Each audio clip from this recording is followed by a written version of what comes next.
And welcome back to the Spoiler Kings. She-Hulk episode 7. What the hell is going on?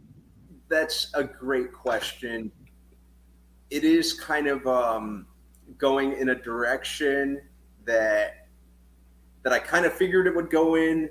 It was really easy to kind of peg this episode as more filler.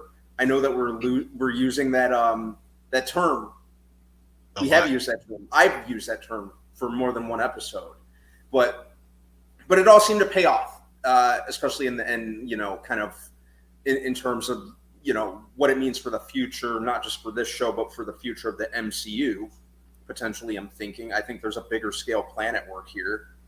But it was a fun episode. Her at a retreat. It was nice to see Blonsky kind of in his very much in his element at this point in time. Yep. I want to believe that he's completely turned over a new leaf. I'm not 100% convinced yet. Because agree. He's a wholly different character than he was in Incredible Hulk. But as the saying goes, prison changes a man. As they said, the inhibitor was not working, so maybe it was electricity. Yeah. Maybe it was him getting out. You never know. They really never discussed it. Per might have said, episode 7 of She-Hulk was very Doom Patrol, but Doom Patrol was PG. That's exactly. I can see that now that that's mentioned, for sure. That's good. I like that. If it was PG. I don't know. We got a little PG-13 a little bit. I mean, it was a fun episode. This should have been like episode 3 It was a fun episode. Yeah, like Tank says this should be the episode 3 or 4. Like it's actually back to the story, kind of. I agree. All right. I agree. This could have been an earlier episode. Yeah. I'll say my opinion is if everyone's seen the last couple of shows we've done, I've hated 5 and 6. I hated it. They just did nothing to the story for me. Yeah. And I think those were the ones that I was just okay with. Yeah, I think Tank actually liked them. But I absolutely hated the way it was going. I thought it had nothing to do with the story. I thought it was stupid. I thought that's what I was going to say about this episode. Yeah. And if you think as we're kind of you're absolutely wrong. I got to say, I actually loved this episode. I thought it was really cool. The payoff was worth it. Her transition, her transition and focusing on her was actually good. This one, I felt like it wasn't. The last 2 episodes was just kind of just drawing, and I'm looking like, oh my God, is it ever going to end? But I was enjoying it. I loved it, and I have to say, I wonder if it's because it's another cameo. Can they do it? Can they make a good episode without the cameo? That is my question. Yeah. You sure did ask that, and this has been very light on the cameos. This episode, last week's episode 2. No, this episode had Abomination, and then had all the others. It has to be. I mean, just because like I include the Hulk, as Bruce Banner as a cameo, or Wong as a cameo. Abomination is a cameo, and once again, once he with another character seems to be able to carry the story better, even though the focus was totally her, and she did a great job with that focus. I mean, she did a wonderful job. This is one of my favorites that she's done, but I still got to say, she still needs somebody else. Yeah. I think I was kind of questioning as to whether Abomination's like a cameo because he's been kind of a almost a principal or a constant, at least throughout the show. He's been 3 episodes. In terms of narrative. 3 of the 7. What was it? This is the 3rd episode? Second? 3rd? This is 3rd episode he was in. 3rd episode he's been on? So yeah, I'm slightly inclined to call him a principal character because he has kind of driven the plot. In a Wong was major in way. 3. Wong was at 3? Yeah. So I mean, and losing track of it. And then Bruce was in 2. I feel like I don't know. but I'm having fun with it. It was fun seeing her in a retreat and kind of getting in touch with her inner self. Well, it took a lot to get her there. So, first it thing, did. tell me about the things you liked about this episode. Say about the what? The things you liked in the episode. Where are the good parts? I liked the other characters who were there on the on the you can't say ranch, right? Yeah, you can say ranch. It's okay. Yeah. I liked that. Like I said, I liked the idea of her getting in touch with her inner self. It was a really good chance for Tatiana Maslany to really kind of like flex even more of her comedic chops. It was a lot more in the forefront, I felt, than some of the other episodes. And she's always been a great actress. She's always been a really Orphan Black, Stronger, Perry Mason. It's been really, really refreshing to see her flex a lot more of her comedic acting chops, because if you've seen Orphan Black, you know this girl can really do it all. And so I think it was her acting that really, really carried it. Blonsky, I think Tim Roth really, really steals his scenes. I'm so entertained by the prospect of this like hard-nosed, former aggressive, like career military badass that we saw him as now this man of peace and zen. It's really great to see. I liked that we saw a member of the Wrecking Crew, be a part of this. That was really different, and I do kind of like how they kind of add that kind of superpower twist to like a lot of the tropes that we see in a lot of shows dealing with like a single career woman looking for love and trying to navigate a normal social life. This guy who she thought was her Prince Charming ghosts her, and then only to turn out, which I think we kind of saw coming, has ulterior motives. Yeah, everyone saw it. Everyone saw it coming. Yeah, I thought that was fun, because it's staying comic booky in that regard. So, I like that for different reasons. I liked her being a girl and being unsure of herself and understanding a lot of times they talk about how it's difficult being a woman. You walking down the street, doing all these things, and dating. Seeing that different perspective was very interesting. I enjoyed seeing her deal with that. One thing I like the Wrecking Crew guy, but you know what I didn't?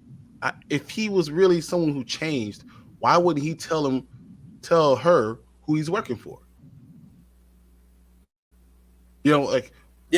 Who hired him? If he really changed, why would he share with Jen all the information? I thought that was very weird. I liked the whole thing with Josh. Like I enjoyed him, playing the slow game, slow playing it the whole time, and then getting her blood. She didn't say she got pricked anyway either, so that was interesting. How did he do that? Not to jump too far ahead, but I'm thinking, and I believe Tank came with this theory the other week, and I think this furthers that. I'm starting to believe more and more her blood is being collected for Samuel Stearns to completely turn him into the leader. Okay. So wait a minute, didn't we get a announcement today that like, what's his name? Harrison Ford is going to reprise the role of, he's going to actually do the role of the Red Hulk. William Hurt as General Ross. Yeah, General Ross. Yeah, so he'll be Red Hulk. I am totally fine with that. But is it coincidence that we get that announcement after this episode? No, I don't think anything is coincidence now in the MCU. So that's why I was like, well, maybe that has something to do with it. Maybe it was the government. Maybe it's one of these agencies too. It could be any of this. Mm-hmm. Yeah, I don't think anything Marvel, if anything, they're very, very good at keeping things under wraps nowadays and completely blindsiding us. Hurt Minded says, I still think he's playing people. And I do. I think so too. I don't believe his electricity. Even though I'm entertained by watching him, and I'd really like to think he's turned over a new leaf, I don't think he 100% has. Yeah, exactly. So Tank said, also made it seem like that wasn't the real Wrecking Crew. That's possible. Yeah. Said, Josh told Jen, you thought I was feeling you?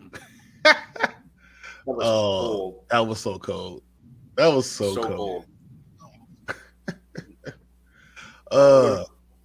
What are some things you didn't like about this episode, though? No pun intended. What didn't you like? Like I said, I'm really waiting for this show to really, really find its footing and its traction. And early on, it seemed like it was moving at a very...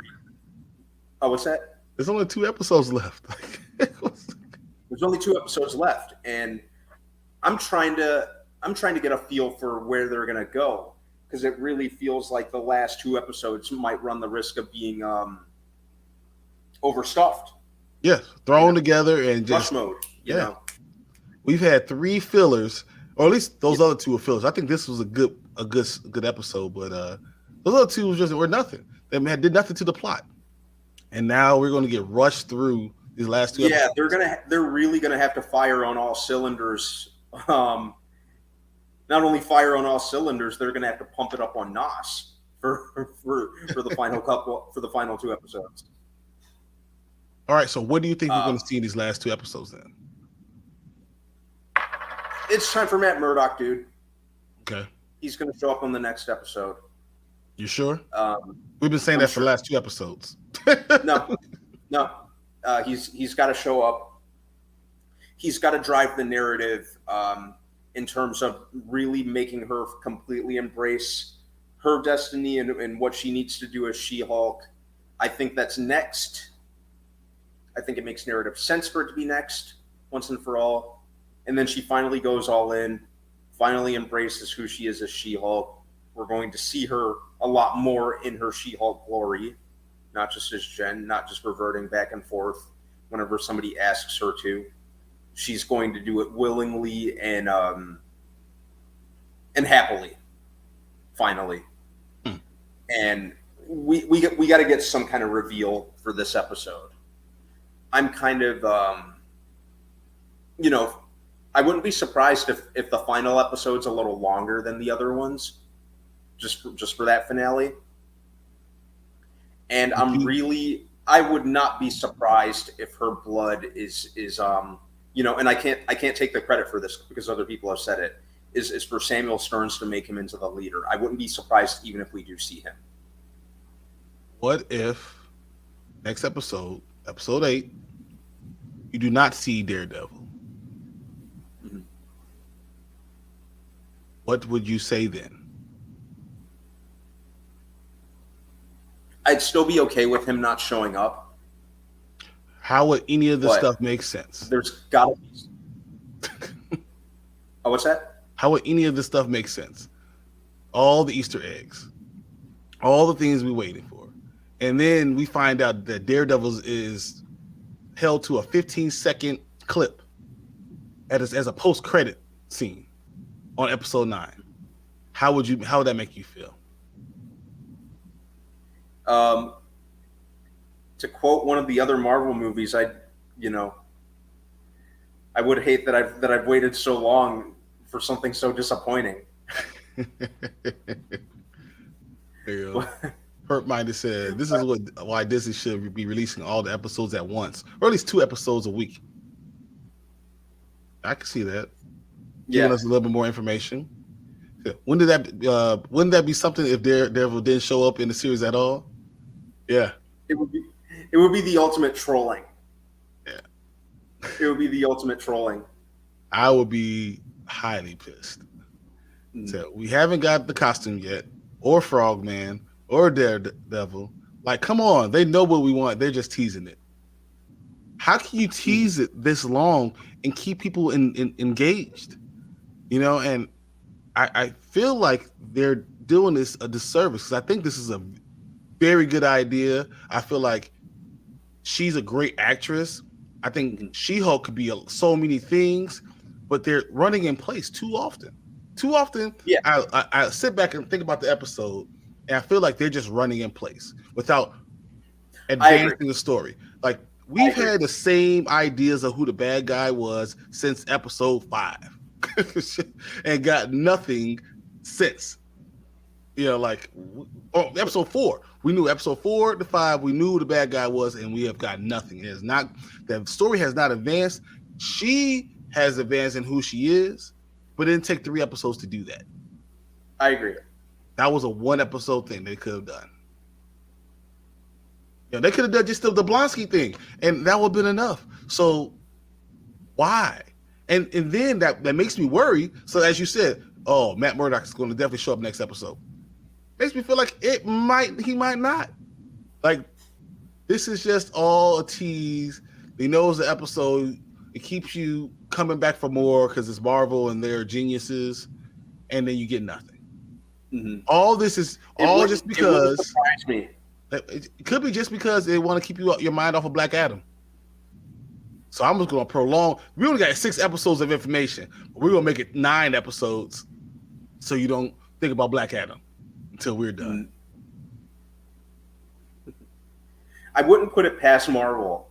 Whenever, now that you mentioned that, it makes me think back to that the first trailer for Infinity War where we see that money shot of Cap, Bucky, Black Panther, Black Widow, War Machine, and Falcon, and Hulk running through Wakanda, and that never happened. Exactly. This is what they do. So that's why I'm like, I don't think we really know anything. I believe we're going to get to the end and we'll be like, what the hell? Mm-hmm. Like next episode, you're thinking we're going to get Matt Murdock? We're going to get like Wong again. It's going to get Wong again. And then episode 9 is going to come and she's just living her life and she's going to the shows and she's wearing the dress that we saw. She's coming out of the limo. And then at the end of that, Matt Murdock shows up. Like after all that, say you can't just be a celebrity. You have to live both your lives. And that's all we get out of him. And then it's over. There we go, Andy. I love Andy bringing that question. Hey, Andy, what's going on? Connected to the leader. Would that surprise you? It wouldn't surprise me, at least not in the context of the movies. The leader, or Samuel Stearns, did help turn Blonsky into the leader, or did help turn Blonsky into the Abomination. I'm sorry. Yeah. And in turn, Blonsky inadvertently began to turn him into the leader. I'm not sure. Think about it. Just think about what his thing. So Blonsky is trying to convince She-Hulk that Jen is okay. Being Jen is a good thing. You don't have to be She-Hulk. You could be just Jen. And that could be a good thing for any person. Or it could be when she's Jen, she's more vulnerable. And then not think about Josh. Don't worry about him. He's just a guy. You don't have to worry about your blood getting out there. And Blonsky's the distraction, and the leader, he knew what was going on, and he thought about this so far ahead of the time. He just been playing her the entire time. I'd love that. Like I said, I want to believe that Blonsky has truly changed, but I don't think he has, and I could definitely see that happening. So I'm just saying these things can be happening. He said, I think best episode will be the last one because it'll be setting up New World Order movie. I think you're hoping a whole lot, Tank. I'm hoping you're 100% correct. I really am. But I would not be surprised. Really excited for New World Order the more I hear about it. And now they're saying Mark Ruffalo is rumored to be in talks to return.